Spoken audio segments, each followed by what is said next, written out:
स्वागत करुच्ची आपण को ट्रिक्स अड्डार एक नुआ वीडियो को मु प्रभात। तो आजिर वीडियो मोर ओडिशार प्रिय भाई और भौणी मानक पई आजिर वीडियो थंबनेल देखिक आपण माने जानि परते तो वीडियो कंटेंट कोन थिबो। तो एबे मु अच्छी ओपीएससी रो वेबसाइट रे आपण माने देखि परथुबे। तो चलंतु देखिबा कोन आछि नुआ अपडेट। आपण माने देखि परथुबे एबे हम अछंती रिक्रूटमेंट कैलेंडर रे। तो एटा रिक्रूटमेंट कैलेंडर 2021-22 अछि। तो आमको 2022-23 देखिबार अच्छी।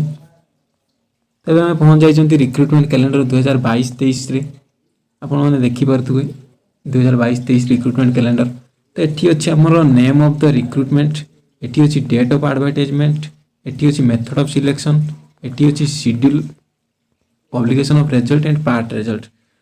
तो एबे आम देखा एस रिगार्डिंग कौन नोटिफिकेशन आसी। तो आपण माने देखि पारुथुबे 15 नंबर रे अछि हमर असिस्टेंट सेक्शन ऑफिसर जोटा कि एएसओ।